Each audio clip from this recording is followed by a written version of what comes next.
Hi, welcome back. It has been a while, but today I am basically sharing 8 things you need to do before you start planning your wedding.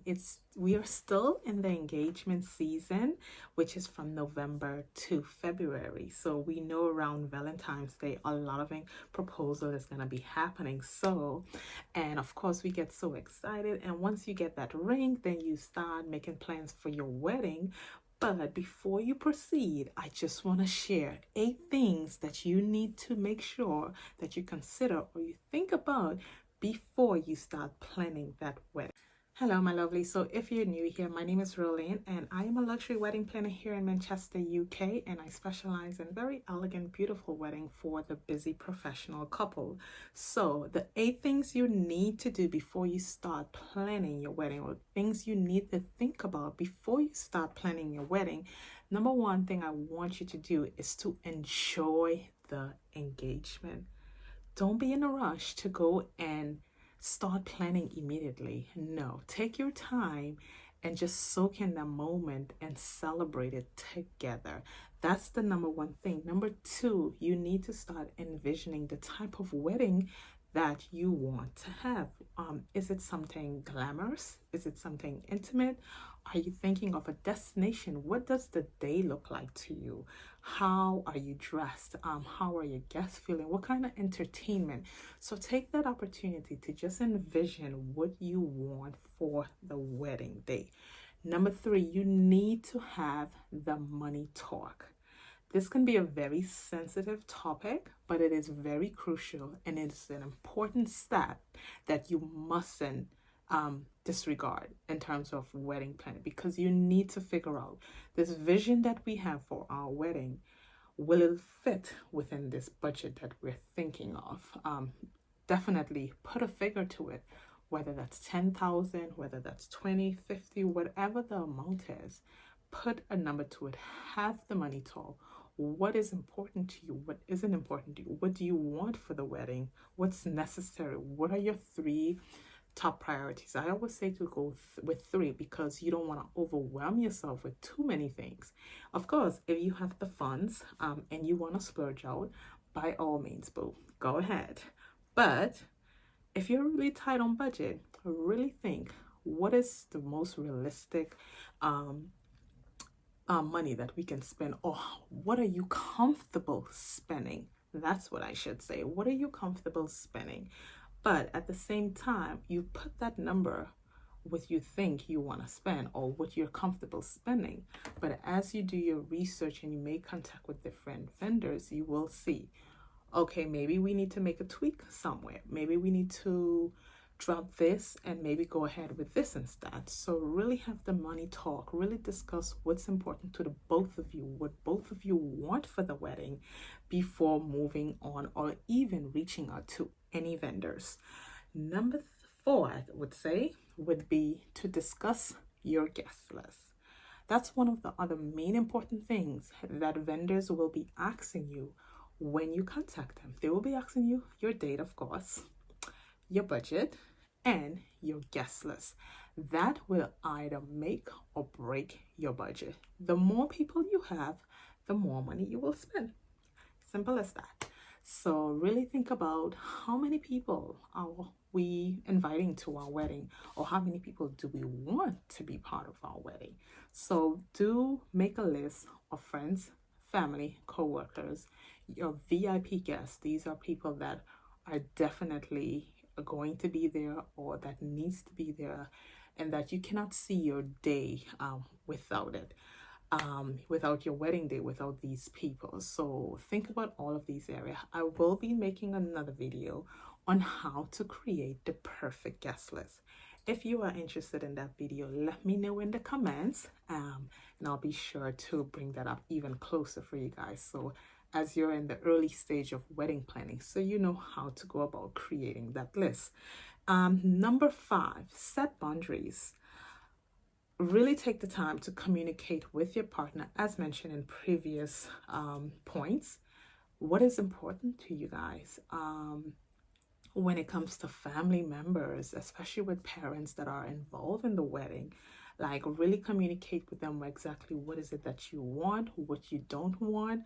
In terms of plus ones, if you know you're only giving in a limited, let people know. If you're not doing any plus ones, be clear in your save the date and your invitation or any information that you send out to your guest.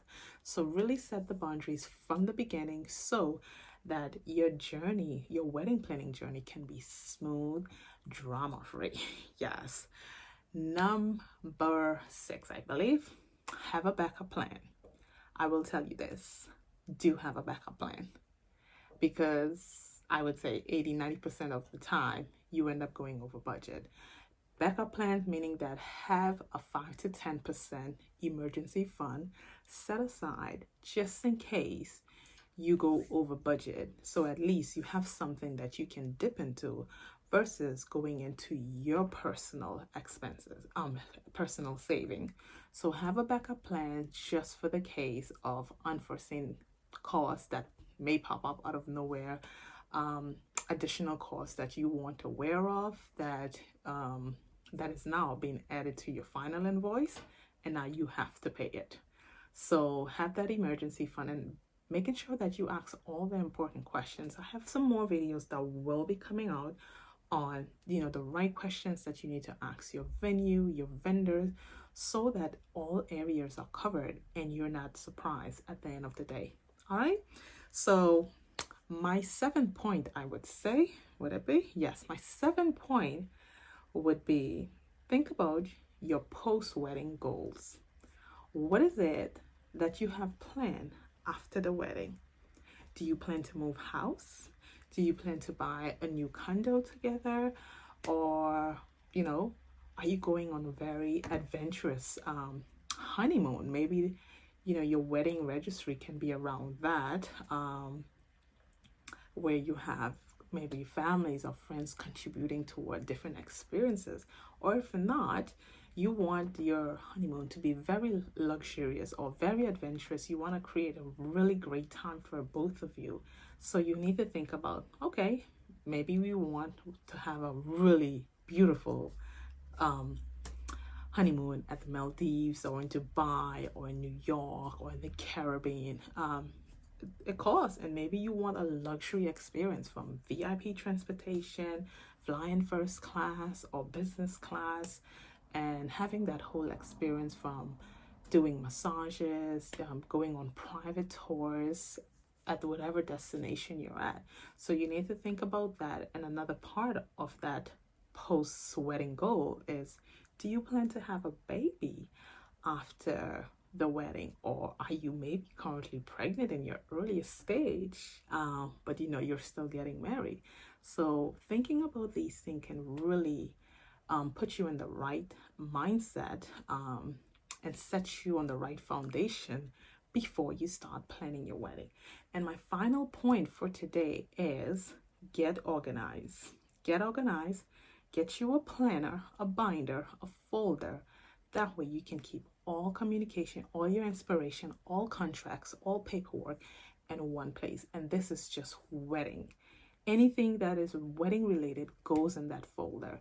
So that way you can refer back, you can label it with the different vendors, questionnaires that they have sent you, questions you need to ask them, their paperwork, so you know you have something printed and you can go through the fine prints, because it is important in this age to go through the fine prints and understand the clause in your contract.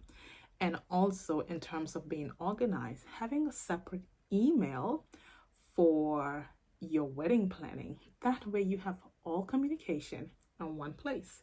You're not scrambling and looking all over in your personal email box trying to find a response from a planner, from a videographer, from the venue, from the catering, but it's all lost in your junk or spam box, and eventually you end up deleting it without knowing, and they're waiting on a response from you. So having a separate email address for all of your wedding planning communication makes things easier and makes the process more efficient as well. And communication is all in one place, and you know where to go and find what. And in terms of that as well, separating your wedding planning expenses from your personal expenses or your business expense. So you're creating a separate account or a separate pot within your account to have just for your wedding expenses. So you know there is direct funds coming out of that account. You don't have to touch your personal account. You don't have to worry about any direct debits that are coming out of your account that may be taken out of your wedding expense. So when you do that, it gives you control. You want your wedding journey to be seamless, stress-free. And these very basic 8 steps will kind of help you get started on the right track for your wedding planning. So I hope you guys really do enjoy these steps and really think about them. Take your notes. If you want to start over, I'll just do a summary of everything just before I finish, but really do think about all of these things before you start planning your wedding. So just to go over them again. So number 1, of course, you want to enjoy the moment. Don't be in a rush to go and plan so quickly. Unless it's like in a few months' time, which you don't have. But then I would still say, take an hour, take a day, go for a night out, take a weekend night stay somewhere just to enjoy and celebrate the moment. Number 2, you have to envision your wedding. What is it that you want for your wedding? How do you want your wedding to feel like and look like? What is the vibe on the day? Have the money talk.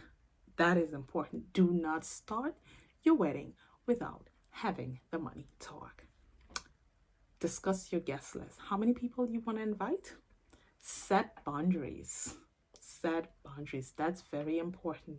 You also want to have a backup plan, saving 5 to 10% of your wedding budget just for emergency, just in case there's unexpected costs that you need to cover. At least you have that there. You also want to think about your post-wedding goals. What is it that you have after the wedding that is coming up that you need to be considering about? And then the final one, which is the 8th one, is being organized, getting yourself organized, creating an email address for your wedding, and having a separate account to keep all of your wedding planning expenses, savings. So, ladies and gentlemen, I hope you found these tips very useful. If you did, don't forget to give me a like and also comment. Let me know of where you are in your wedding planning. If you know anyone that's getting married, do send this to them and share this with more people so that way they can be prepared even more for their wedding planning. Without any further ado, guys, don't forget to like this video, comment below, and subscribe if you haven't, and I will see you in the next one. Bye.